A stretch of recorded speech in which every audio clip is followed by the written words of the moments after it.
Shalom Bapak Ibu semua. Saya bersyukur dan berterima kasih sekali kepada Tuhan karena kesempatan melayani di ibadah umum pada hari ini.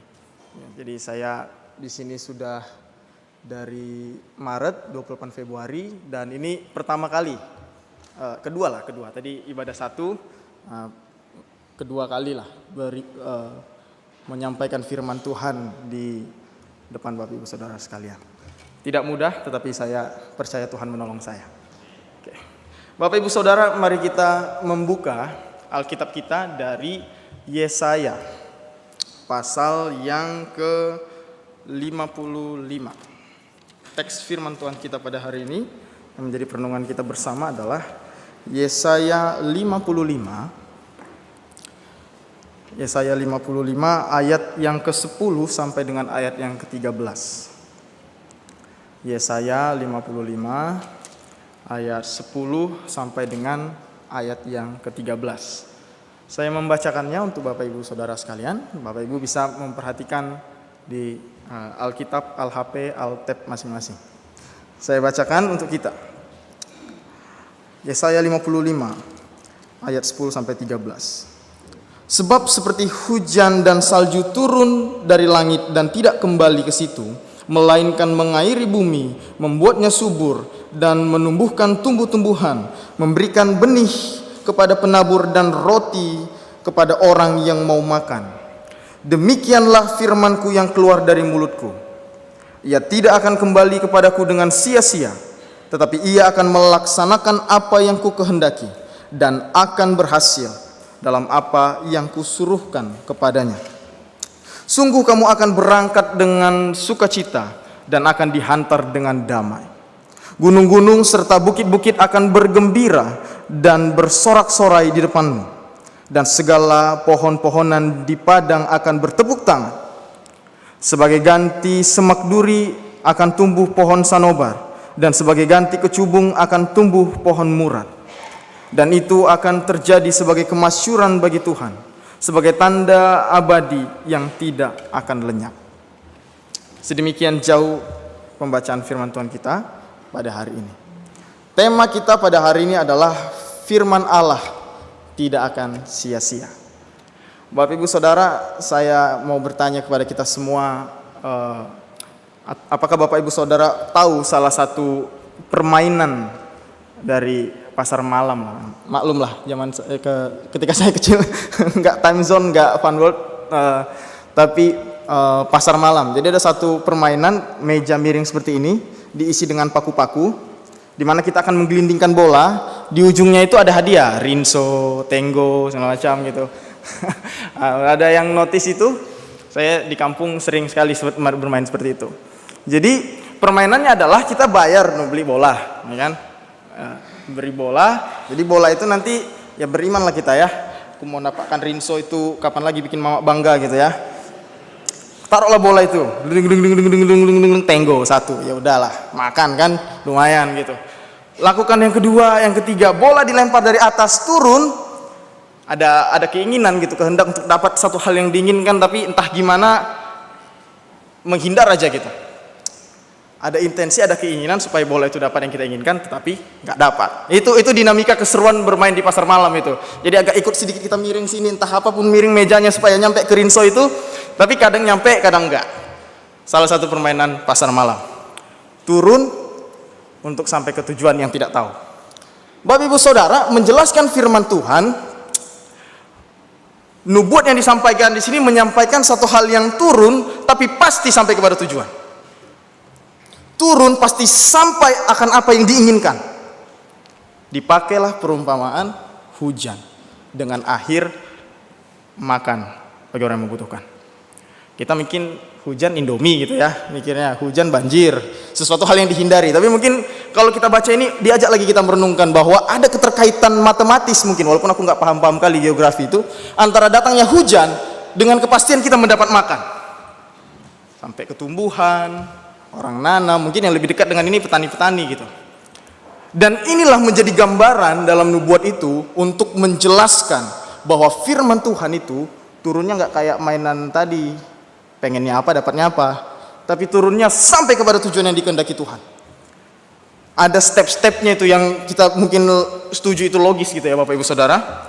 Sebab seperti hujan dan salju turun dari langit dan tidak kembali ke situ, melainkan mengairi bumi, membuatnya subur, dan menumbuhkan tumbuh-tumbuhan, memberikan benih kepada penabur dan roti kepada orang yang mau makan. Tadi pagi saya makan sarapan roti Bapak Ibu Saudara, jadi langsung relate aja dengan ini. Roti Pak Min, nasi goreng itu. Pak Edi ya. Iya Pak Edi. Itu makan roti itu jadi relate sama ini gitu ya. Melihat bagaimana roti yang saya makan itu adalah keterkaitan dari sebuah struktur yang pasti antara air hujan dengan makanan. Dan itulah digambarkan firman-Ku yang keluar dari mulutku tidak akan kembali kepadaku dengan sia-sia. Enggak ada tombol pintu exit hujan. Naik lagi gitu, enggak ada. Turun aja dia. Dan turun enggak sembarang turun Bapak Ibu Saudara. Turunnya sampai ke makanan yang kita makan. Menghasilkan hal yang baik. Terlepas Jakarta yang banjirnya banyak, tapi roti itu pun bagian dari hujan. Firman Tuhan tidak akan kembali dengan sia-sia. Melaksanakan apa yang ku kehendaki, sejalan dengan apa yang ku inginkan. Enggak terkejut-terkejut Tuhan gitu. Akunya pengennya ini tapi dapat ini. Melaksanakan yang ku kehendaki dan aku akan berhasil dalam apa yang kusuruhkan kepadanya. Bapak Ibu Saudara, ini adalah berita penghiburan yang disampaikan oleh Yesaya yang berdasarkan pewahyuan dan nubuat Allah untuk bangsa Israel yang saat itu sedang berada dalam pembuangan. Dan berita penghiburan yang disampaikan adalah fakta bahwa firman Tuhan tidak akan sia-sia. Orang kalau kejepit misalnya kan, kejepit pintu, terus yang dibilang kau ganteng sekali, itu bukan hal yang dia butuhkan Bapak Ibu Saudara. Tetapi fakta bahwa dia terlepas dari yang dia kejepit di pintu itu. Dan kesulitan mereka di tanah pembuangan disampaikan berita penghiburannya dengan fakta bahwa firman Tuhan tidak akan sia-sia melaksanakan apa yang kau kehendaki. Ketika hujan tadi runutnya ke bawah dengan pasti akan terjadi, mari kita lihat bersama bagaimana firman Tuhan yang disampaikan Tuhan itu melaksanakan apa yang Tuhan kehendaki dan tidak sia-sia. Bapak Ibu Saudara, kalau mau melihat terlaksananya firman Tuhan, bisa kalau memulai dari Kejadian 1. Tuhan berfirman dan jadi. Tapi bagi bangsa Israel, setidaknya kita bisa melihat mulai dari panggilan Musa kepada Abraham. Kejadian 12. Ketika Tuhan menyatakan bahwa itu adalah bangsa yang besar, Abraham akan menjadi berkat. Semua yang memberkati engkau akan diberkati, yang mengutuk engkau akan dikutuk. Pernyataan Kejadian 12 ayat 1 itu dimulai dengan kata apa? Berfirmanlah Tuhan kepada Abraham. Rancangan yang besar bagi bangsa Israel yang diberikan kepada Abraham adalah firman Tuhan. Firman Tuhan. Itu dia hujan yang dari atasnya tadi ya. Turun. Menjalani kehidupan dengan segala dinamikanya. Ada kelaparan, Yusuf Tuhan siapkan menjadi berkat bagi orang banyak. Janji Tuhan kepada Abraham tadi. Firman Tuhan terlaksana, jadi berkat. Dan ketika mereka sudah menjalani kehidupan di Mesir, happy endingnya Yusuf, ada dinamika yang terjadi dalam kehidupan bangsa Israel. Kesulitan, penjajahan, diperbudak oleh bangsa Mesir. Dan panggilan Tuhan kepada Musa dalam Keluaran 2 didasarkan pada apa? Firman-Nya kepada Abraham. Keluaran 2, 24, 25 mungkin. Dasar dari pelaksanaan bangsa Israel yang keluar dari Mesir itu mendapatkan semua berkat di tanah Kanaan itu adalah firman Tuhan yang disampaikan kepada Abraham. Dan Tuhan mengingat itu yang menjadi landasan penyampaiannya kepada Musa. Untuk menyampaikan di Keluaran 3 itu kalian akan sampai ke tanah Kanaan. Firman Tuhan untuk menjadi berkat tadi dan semakin tampak runut-runutnya sampai ke Musa. Dan Bapak Ibu Saudara, terlepas dari dinamikanya ya, rakuslah makan mana, udah dapat mana enak-enak, nggak tahu sih rasanya enak gitu, nge-request lagi puyuh gitu kan, dikasih burung puyuh, masih marut juga gitu, dinamika ngeluh sama Tuhan, minta air, marah-marahin Musa, Musanya bingung, sampai juga ke tanah perjanjian. Dan apa yang Tuhan nyatakan? Yuk bersama buka, Yosua. Bersama kita buka yang Tuhan nyatakan bagi Musa dengan referensi pengingatannya akan janji terhadap Abraham. Yosua 21. Mari bersama kita buka. Yosua pasal 21 ayat yang ke-45. Yosua 21 ayat 45. Kalau mau baca satu perikopnya boleh juga itu yang dari ayat 43. Saya bacakan untuk kita ayat 45. Dalam segala dinamika mereka itu Bapak Ibu Saudara, maju mundur dengan referensi bahwa Tuhan berfirman kepada Abraham dan kepada Musa itu. Dikatakan dalam ayat 45, dari segala yang baik yang dijanjikan Tuhan kepada kaum Israel, tidak ada yang tidak dipenuhi. Semuanya terpenuhi. Luar biasa firman Tuhan ini. Kalau kita zoom in ke ngeyel-ngeyelnya bangsa Israel, kalau kita zoom lagi ke kebebalan bangsa Israel, kita lihat dinamikanya. Tetapi apa yang Tuhan janjikan, semuanya terpenuhi. Firman Tuhan yang Dia kehendaki, kebobrokan manusia, kengeyelannya tidak membuat rencananya gagal, tetapi terpenuhi apa yang difirmankannya. Firman Tuhan memenuhi keinginannya Tuhan. Dan sampai di sini Bapak Ibu Saudara kita tahu bahwa perjalanan bangsa Israel bukan hal utamanya bukan otot kakinya mereka menjalani padang gurun itu. Tetapi ada firman Tuhan yang sudah diberikan, yang sudah diturunkan, dan itu terjadi. Itu adalah hal yang sentral dalam perjalanan bangsa Israel. Maka bagi mereka ini momen penting sekali. Ketika Tuhan membawa mereka keluar dari tanah Mesir ke tanah perjanjian, ini sungguh merupakan ingatan yang luar biasa bagi mereka. Karena Tuhan yang menyertai mereka sampai ke situ. Inilah kalau kita mau coba merunutkan salah satu dari firman yang disampaikan yang berdampak bagi bangsa Israel. Dan Bapak Ibu Saudara, seperti yang sudah saya katakan sembari menjelaskan firman Tuhan itu, Tuhan yang memiliki rancangan yang luar biasa melalui Abraham, umat Israel ngejalaninnya banyak kali bobroknya, banyak kali ngeyelnya. Kalau Bapak Ibu Saudara pakai handphone yang Alkitab Sabda itu bisa di search keywordnya melakukan apa yang jahat di mata Tuhan gitu, misalnya klikkan. Karena itu kan ada ia melakukan apa yang jahat di mata Tuhan, bangsa Israel melakukan apa yang jahat di mata Tuhan. Banyak sekali. Kalau kata iya itu biasanya merujuk kepada raja. Raja melakukan apa yang jahat di mata Tuhan. Bangsa itu melakukan apa yang jahat di mata Tuhan. Padahal udah sampai ke tanah perjanjian.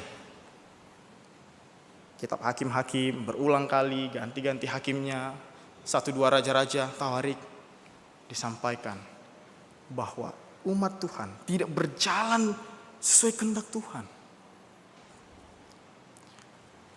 Berulang kali disampaikan para nabi untuk menginsafkan mereka, tetapi tidak mendapatkan hasil yang diinginkan, yang diharapkan. Sampai akhirnya Tuhan memberikan pendisiplinan bagi mereka. Di akhir kitab Tawarik dibilang, sudah berapa kali sudah kukirimkan beberapa orang nabi-nabi, tapi tidak bisa. Maka aku mengizinkan bangsa Babel, Raja Nebukadnezar, membawa mereka kepada pembuangan. Kenyataan mereka berada di pembuangan demi pendisiplinan itu pun adalah bagian dari firman Tuhan, kehendak Tuhan untuk membawa mereka sampai ke sana. Dan mereka menderita. Ada rasa malu, rasa hancur hati karena harus menjalani masa pembuangan itu. Ekspresi-ekspresi ini Bapak Ibu Saudara bisa lihat di Mazmur 137. Nyanyian di sungai-sungai Babel. Mereka sangat hancur hati ketika para penjajah-penjajah itu di sungai di mana mereka menyanyikan pujian, disuruh, ayo nyanyikan pujian bagi Allahmu, padahal bagi dijajah.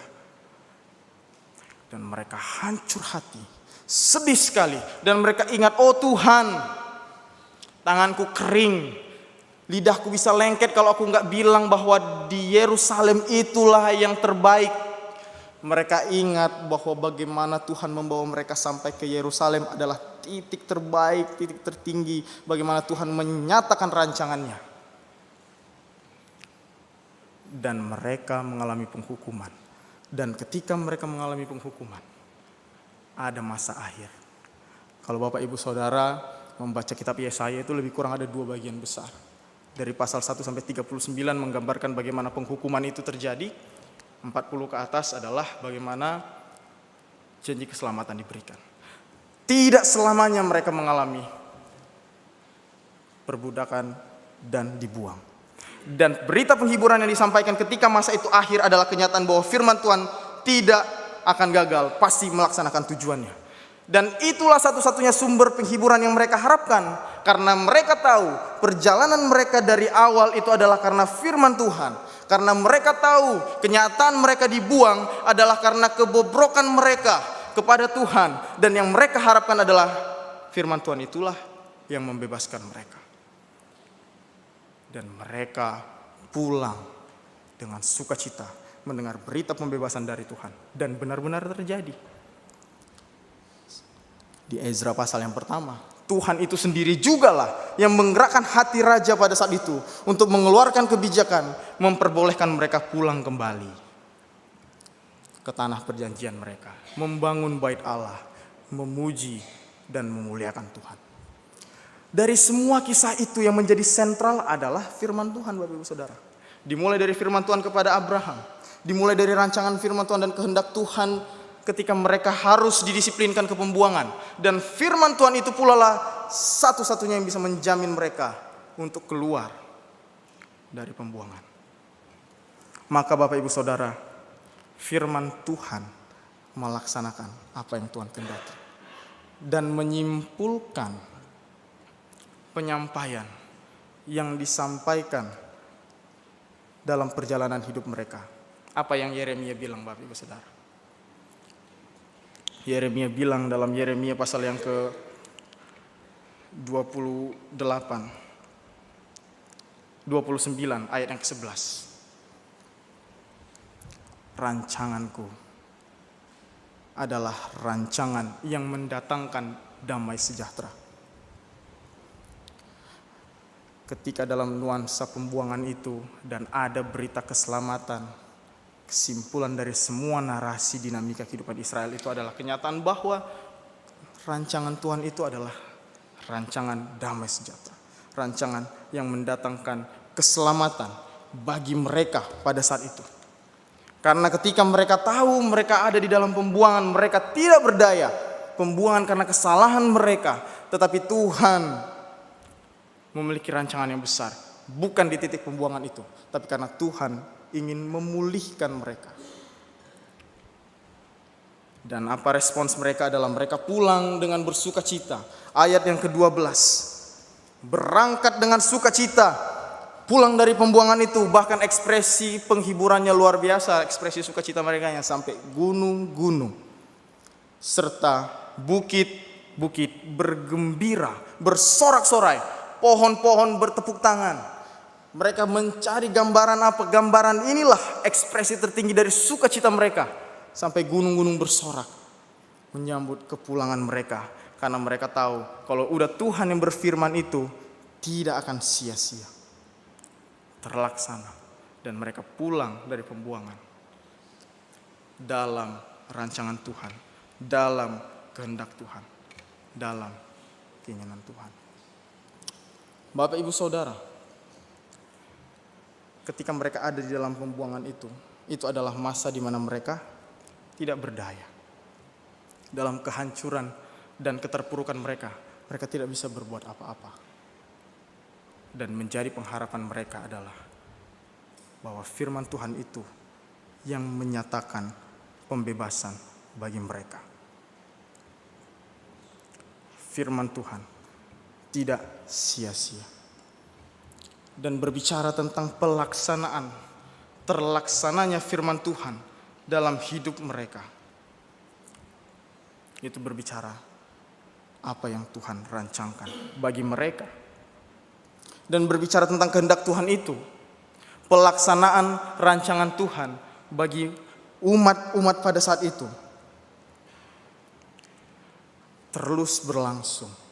Karena apa yang Tuhan bilang, transformasinya adalah transformasi yang bersifat kekal demi kemasyuran bagi Tuhan. Bapak Ibu Saudara, bagi kita saat ini, dalam hal apa kita hidup dalam ketidakberdayaan? Ketidakberdayaan tertinggi yang dimiliki oleh manusia pun telah diselesaikan oleh firman Tuhan yang tidak gagal. Firman Tuhan yang berhasil. Kristus adalah firman yang menjadi manusia. Menjamin setiap orang terbebas dari dosa. Terbebas dari ketidakberdayaan. Bangsa Israel saat itu hanya tahu bahwa mereka bisa bebas kalau Tuhan menyatakan pembebasan itu kepada mereka. Dan kita pun semua berada dalam penghukuman karena dosa. Dan ketidakberdayaan kita akan dosa itu pun tidak menggagalkan rencana Tuhan bagi kita. Kristus datang menjamin ketersediaan keselamatan bagi setiap orang yang percaya kepadanya. Dan itu terbuka, tidak gagal. Dinamika dialami, tetapi Tuhan menyelesaikan tugasnya di kayu salib, membuka keselamatan bagi kita semua, orang yang percaya kepadanya.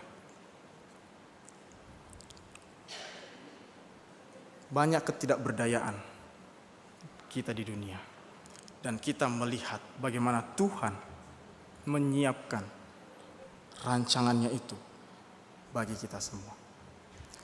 Bapak Ibu Saudara, berbicara tentang ketidakberdayaan dalam menjalani hidup.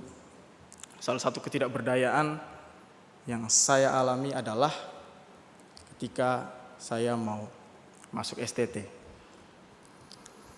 Jadi waktu itu saya memilih STT mana yang mau saya masuki, dan saya memutuskan masuk ke satu STT di Jakarta. Ketika siap-siap mau masukin itu, kami semua tahu bahwa kami semua tahu bahwa hal yang harus kami hadapi saat itu adalah kenyataan biaya. Jadi namanya juga sekolah tinggi, namanya juga universitas gitu, setara itu ya itu butuh biaya begitu. Dan kami nggak punya cukup biaya pada saat itu untuk aku masuk ke STT.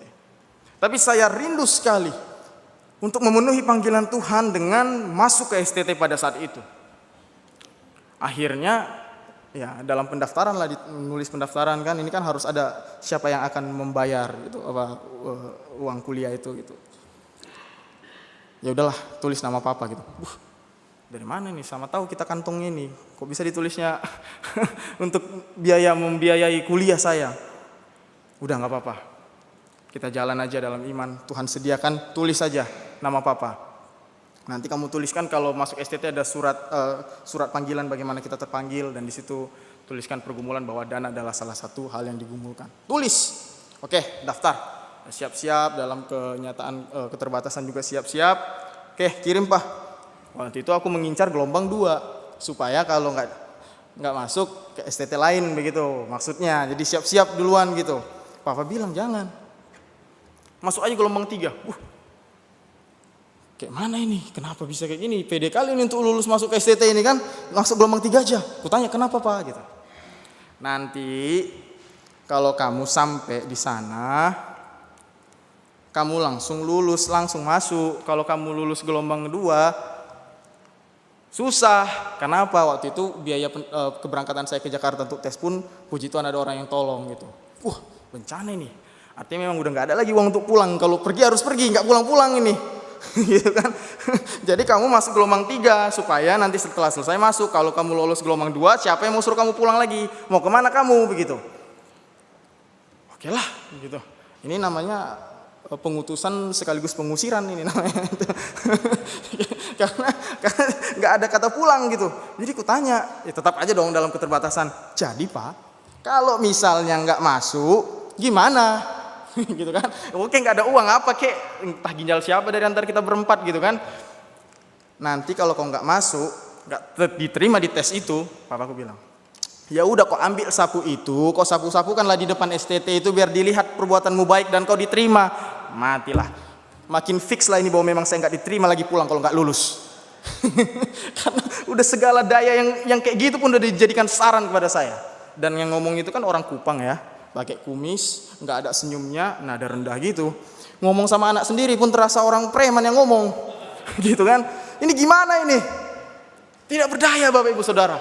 Ketika saya ingin masuk ke jalan panggilan Tuhan yang katanya memberikan segala sesuatu yang baik, firman Tuhan adalah kepastian, itu pun saya dalam kebimbangan. Dalam melihat ini gimana nih perjalanan panggilan saya. Masuklah sampai ke Jakarta. Oke lah, tes lah kita gitu kan. Tes Alkitab. Malamnya telepon. Puji Tuhan mah. Nomor 12 susah tapi dapat. Nomor 50 jadi. Nomor ini dapat. Wah, puji Tuhan lulus. Tes Alkitab ini gitu kan. Oke, puji Tuhan. Hari kedua, tes psikotes. Agak kerut tadi aku mah. Aduh, ke toilet aku 2 kali tadi gara-gara panas sekali aku lihat psikotes ini. Tapi bisa lah itu, bisa. Gitu kan. Wah, ini sambil membayang-bayangkan perkataan papa tadi ini sambil tes gitu kan. Bisa. Hari ketiga bahasa Inggris. Aduh, pulang udah nggak bisa ini lagi ini bahasa Inggris ini. Aduh, kayak mana ini? Pesimis Bapak Ibu Saudara. Karena ketika tes sampai ke wawancara itu sampai diangkat. Yakin kamu dengan nilai bahasa Inggris segini kamu mau masuk ke sini? 90% buku di sini pakai bahasa Inggris, mati. Jadi nilai segini kamu mau datang untuk mendaftar ke sini? Takut sih dalam hati, cuman senyumin aja. Iya, saya yakin Pak, mau masuk saya ke sini, mau jadi hamba Tuhan. Jadi kalau nggak lulus kamu kemana? Mati, ingat lagi aku nih. Aduh, kalau nggak lulus dia tahun ini. Tapi pede aja, tahun depan saya daftar lagi ke sini Pak. Pede aja gitu ngomong walaupun saya udah punya belakang cerita kayak gitu, tahu sadar bagaimana saya bisa sampai ke sini. Pegang aja rancangan Tuhan itu. Dan dalam anugerah Tuhan, lulus saya. Nggak jadi saya sapu-sapu STT itu bingung lontang-lantung pulang ke Riau. Rancangan Tuhan jadi. PR1 selesai, lulus. Dana, biaya bulanan, nggak berdaya juga Bapak Ibu Saudara. Biaya masuk ke kuliah di kampus. Dan biayanya itu adalah diberikan pada tanggal 10 paling lambat setiap bulan. Tanggal 10. Wah, tuh terfikirkan, tapi udah santai-santai aja ikut masa orientasi itu, pede-pede aja, sapain dosen-dosennya, sapain teman-teman, dari mana kau, gimana kau terpanggil, sharing itu, jalani masa orientasi dengan baik. Lebih kurang tanggal 7, 6, 7 begitu. Satu dosen panggil ke kantornya. Kakak tingkat bilang, kamu dipanggil sama Pak ini.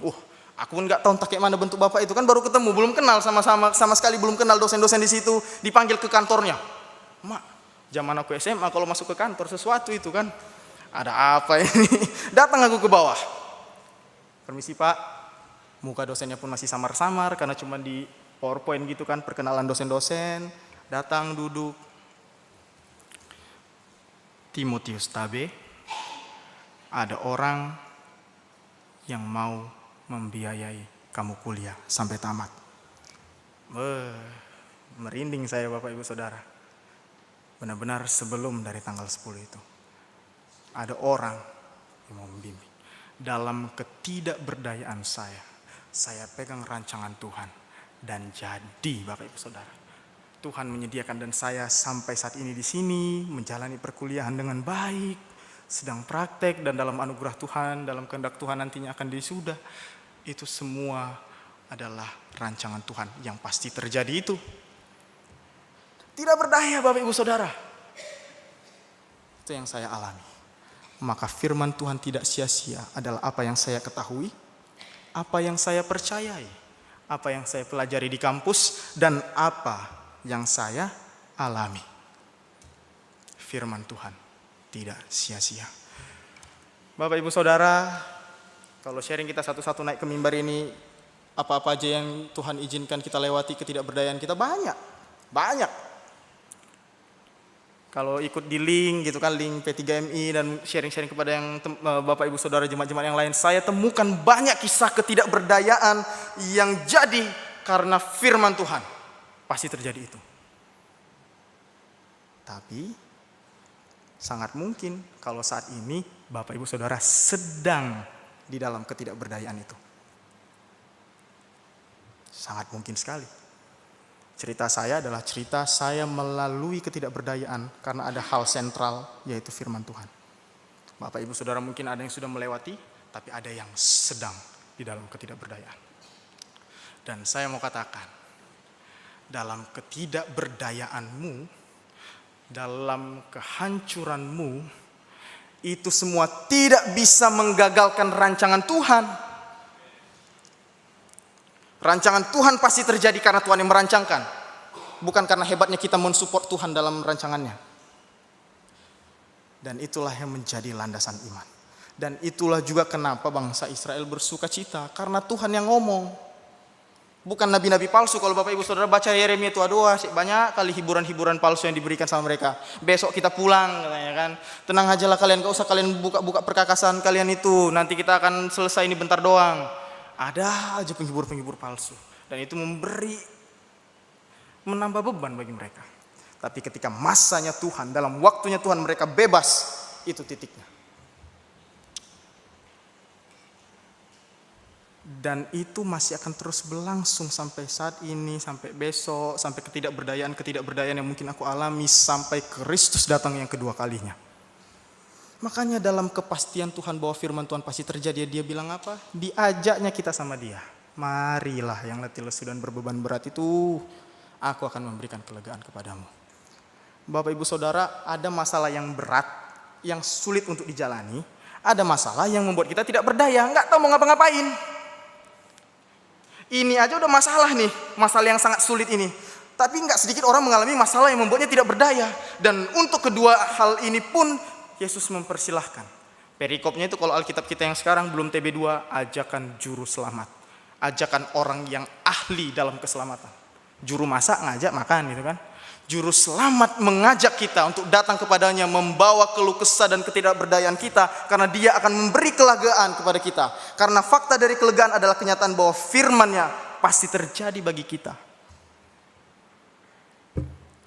Maka kita bersama dengan Tuhan mengikul kuk yang dia pasangkan yang ringan itu, berjalan dalam keyakinan iman. Dan berbicara tentang firman Tuhan yang tidak akan gagal itu, juga berbicara kedatangannya yang kedua nanti ke dunia. Dia pasti akan datang. Dalam dinamika pergumulan kita, dalam dinamika kesulitan kita, Tuhan sudah tunjukkan CV-nya di perjanjian lama itu. Dan dia juga menjamin kedatangannya yang kedua, membawa sukacita yang besar bagi kita. Itu kekuatan dari fakta bahwa firman Tuhan tidak sia-sia, Bapak Ibu Saudara.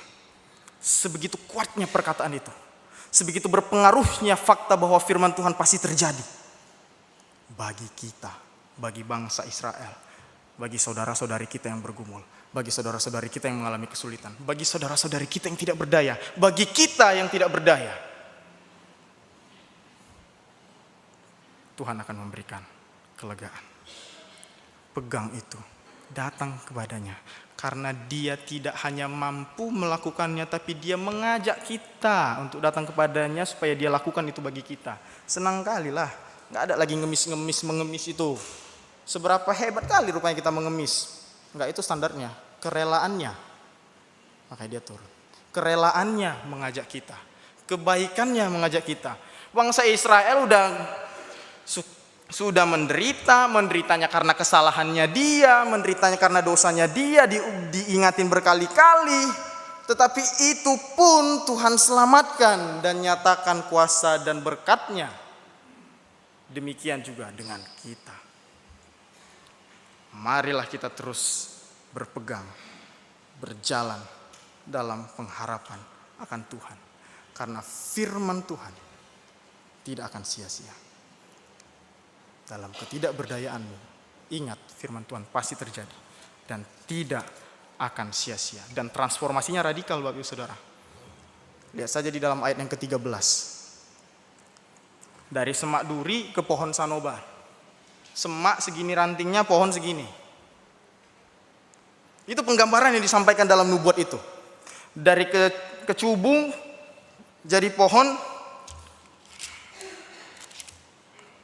Apa di dalam ayat yang 53? Dari kecubung tumbuh pohon murad.